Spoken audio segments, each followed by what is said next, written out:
أعوذ بالله من الشيطان الرجيم بسم الله الرحمن الرحيم السلام عليكم ورحمة الله وبركاته. Ekibuuzo kiri nti bakhalifa 12 abasika ba Nabbi Mohammad sallallahu alayhi wa alihi wa sallama betusanze ng'ebitabo by'abaganda baffe abasunni nga Sahih Bukhari, Sahih Muslim, Tirmidhi, Sunan Ibn Majah n'ebitabo ebirala nga biboogerako be baliwa onfuna bulungi era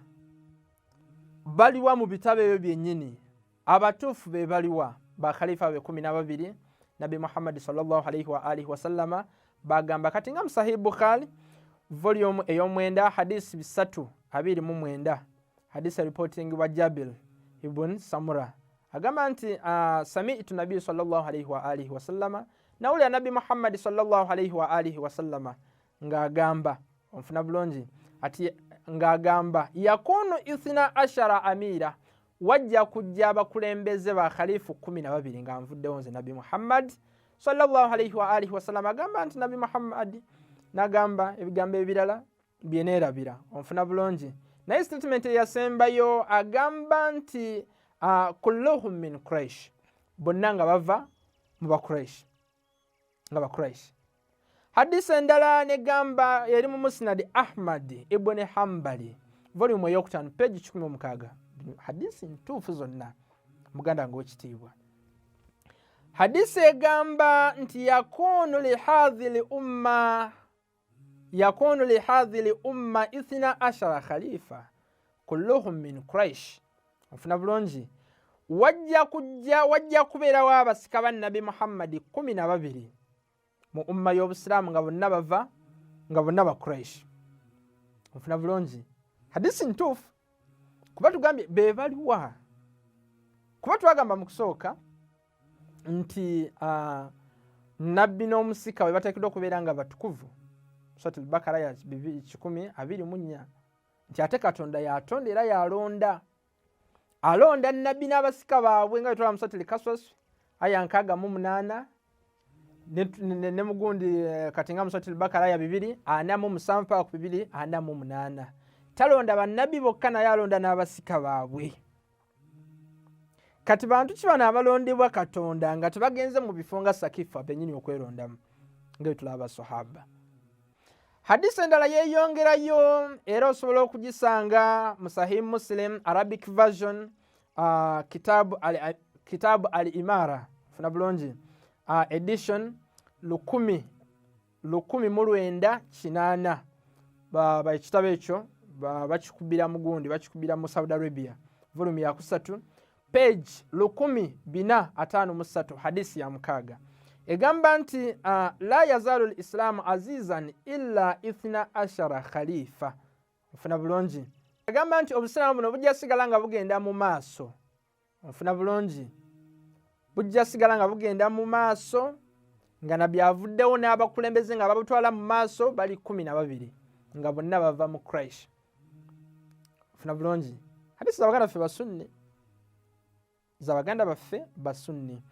Hadisi endala eri mu Mustadrak al-Hakam volume ey'okusatu page 149 egamba nti al-a'immat min Quraish ba imaamu bange abasika bange 12 nga we tulabye bava mu Quraish. Hadisi emu ne yeeyongerayo wano onfuna bulungi hadisi emu ne yeeyongerayo wano negamba nti al-a'immat min Quraish min bani Hashim min wulidi Fatima abasika bange abakulembeze b'Obusiraamu bava mu Quraish ate nga ba Hashim ba kika kyange ate nga bava mu baana ba Fatima Zahra alayhi salam 12. Kati ekibuuzo kiri nti tetusobola gamba nti abantu bane 12 be ba khalifu ab'Abasiraamu nga abamanyikiddwa abana kuba agambye 12 ofuna bulungi ate bano Khalifa Abubakar, Umar, Uthman kale tuteekeko ne Imam Ali bali bana bokka ate nga bateekeddwa okubeera 12. Ekibuuzo ne kisigala be baliwa ate era tetusobola kugamba nti abakulembeze bane 12 abasika ba Nabbi Muhammad sallallahu alayhi wa alihi wa sallama be bano abakulembeze ba Umayyad Bani Umayyad singa ba Maawiya mfuna bulungi ba Maawiya like Khalif Usman kwa Khalif Usman si gundi si Bani Hashim Bani Umayya mfuna bulungi tetusobola gamba bo kuba hadisi egambye Bani Hashim mfuna bulungi mu kika kya Nabbi Muhammad mugundi mu kika kya Nabbi Muhammad sallallahu alayhi wa alihi wa sallama. Netugamba no gamba nti tusobola gamba nti bano babani hash bano ba netugamba no gamba nti tusobola gamba nti bano ba Umayyad so lwaki kuba tulaba bennyini abo betugumbulamu bettinga naye tugambye nti omukulembeze ateekeddwa okubeera nga teyeri azamanya nga takola mazambi mu Surati al-Baqara aya 124 ne mu Surati al-Hijr aya 3 paka ku 4 nga ne shaytan tisobola kola ki kumusemberera. Tusobola gamba nti ba Yazid Abu Sufyan n'abalala. Era tusobola gamba nti ba Abasidisi kubeera ba Abasidisi basuukamu 12. Ekyokubiri bali bantu balabe nnyo eri abantu b'enju ya Nabbi Muhammad sallallahu alayhi wa alihi wa sallama. Tusobola gamba nti bebo ate tusobola gamba nti ba Umayyad kati nga ba Yazid abatta abantu b'enju ya Nabbi Muhammad Katonda gambye nti abantu bano baagale Surati Shura kullu asalukum alayhi ajra illa al-mawaddata fil qurba tana wabatta Yazid ata mukulu w'ejjana okitegeera tulaba bano ba sahaba abatta Imam Hassan tubalaba bonna tulaba n'abalala ba Maawiya abalwanyisa Imam Ali alayhi salatu wassalam mu ntalo nga Siffin na Harawain ate nga tugambye nti man mata wala yarif Imam zamani mata mita tajahiliya ufanga tomanyi Imamu bango mulwanyisiza ofenfe jahiliya hadisi zanga nafi basunni Sahih Bukhari Sahih Muslim n'endala.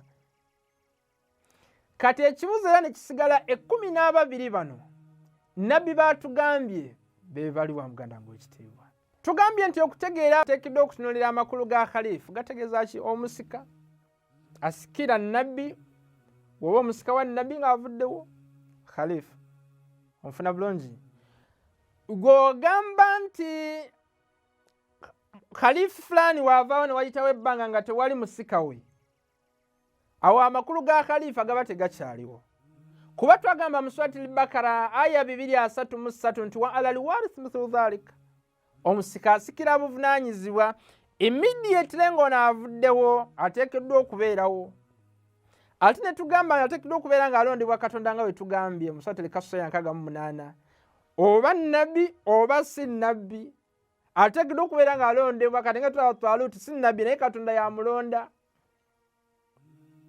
mu Surati al-Baqara 247-248 Asfu bun Barikhiya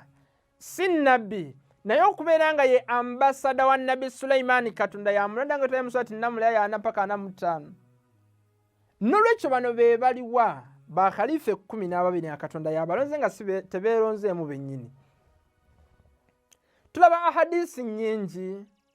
onfuna bulungi ezoogera nti Nabbi Muhammad ng'ali mu Gadiru Khummi endagaano ye obulaame bwa Nabbi Muhammad ekiraamo kye kyali inni taariku fiikum thakalaini kitaaba Allah wa itrati mbaleseemu ebizito bibiri Qur'ani n'abantu b'enju yange. Twabira bulungi kati nga Sahih Muslim volume y'oku page 238 Sahih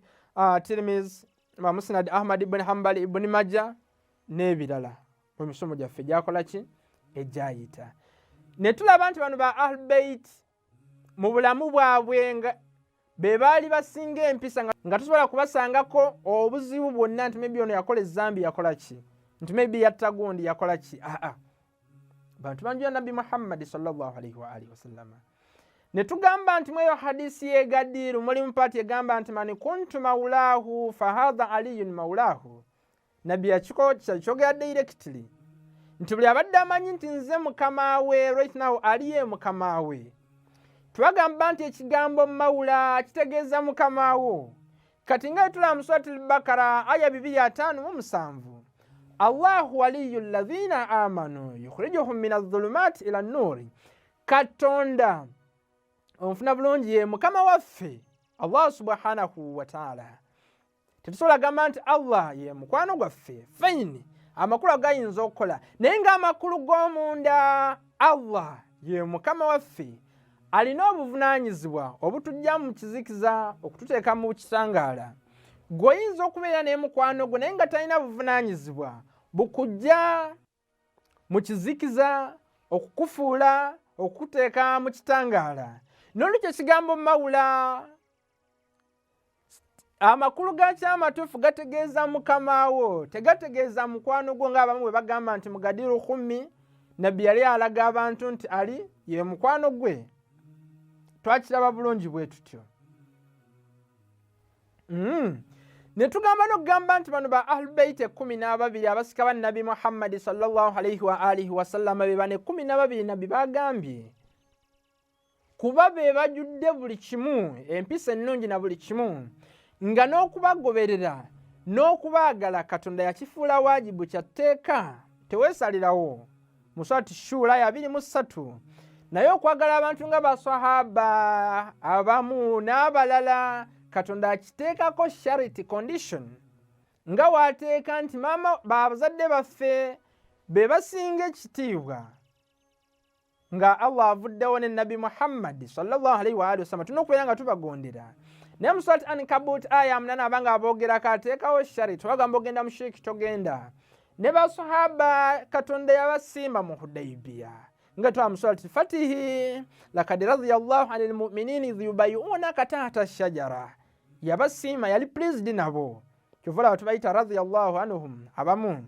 onfuna bulungi. Naye ate mu sura yennyini eyo wanaabogeddeko mu Fatihi 18 mu Surati al-Fatihi aya 10 wabanga abogerako nti fayini bawa Nabbi Muhammad bai'a naye atateekawo condition faman nakatha fa innama yankusu ala nafsi eyeri azaamanya n'akola zulumu n'ava kwekyo bai'a gye yawa Nabbi Muhammad eyeri azaamanya yekka era tugenda kumupanishinga noyo atuukiriza endagaano gye yakola ne Nabbi Muhammad tugenda kumusasula ebirungi nga bingi. N'olwekyo basahaba nabo bataddewo condition. Abantu bonna bayogerako nga tateekawo condition ba Ahlulbayiti alaihim salatu wassalam. Ba Ahlulbayiti alaihim salatu wassalam Surati Shura 23 Surati Nisa 5 ne ayati endala. N'olwekyo be bano bagamba nti yakunu baadi oluvannyuma lwange wajja kubeerawo abakulembeze 12 ithna ashara amira au aimma ofuna bulungi au khalifa kulluhu min bani hashimi nga bonna bava mu Bakuraish ate mu bani hashim ofuna bulungi nga be batwala eddiini mu maaso. Imaamu waffe twagamba nti mu hadisi zonna zigamba mani mata wala myarifu imamu zamani mata mitata jahiliya ofuna bulungi nti gwe wofe nga tumanyi imaamu wofe enfe y'ekijahiliya. Surati An-Nahl ya 36 ne tugamba nti walakad ba'athna fi kulli ummatin rasulan an ibudu llaha wajtanibu at-taghut. Ne tulwana okulaba era mu Surati Ar-Ra'd ya 7 egamba nti innama anta munzir wa kulli qaumin hadi. Gwe Nabbi Muhammad oli muwoni nga ate buli mulembe gulina okubeeramu omulungamya. Bano abalungamya bagenda okubeera pa ku lunaku lwa nkomerero bebe imaamu babashi 12 era nga imaamu w'omulembe gwaffe Imaamu Muhammad al-Mahdi ajala Allahu ta'ala farajahu sharif Katonda abeere nga ayanguye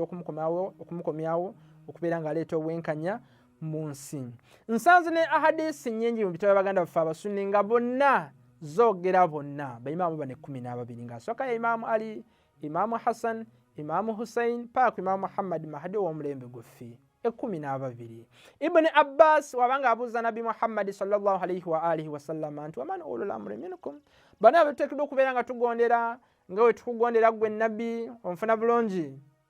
era nga we tugondera Allah ne nabbi nga nabo tuteekeddwa okubagondera aboogera bonna. Era hadisi ne bitabo baganda baffe basunni mu kitabo ekiyitibwa Ikmaluddin volume esooka page 253 ya Nabbi ul-Mawadda page 1017 al-Khunduz al-Hanafiya kiwandiika bonna abannyonnyola 12 bitabo baganda baffe basunni. N'ekyo mu bufunze bakhalifa 12 be imaamu baba Shia ithna ashara kuba twagamba nti Katonda yatonda era yalonda mugenda musakifa ne mwerondamu nti atukulembera asoose Khalifa Abubakar yazzeeko Khalifa Umar Usman oba okoze ensobi Katonda yatonda era yalonda Surati Al-Qasas aya 6 mu 8. Nsaba Allah subhanahu wa ta'ala ateke mu bantu abayigiza eddiini yaffe okusinga okugisikira. Wassalamu alaikum warahmatullahi wabarakatuhu.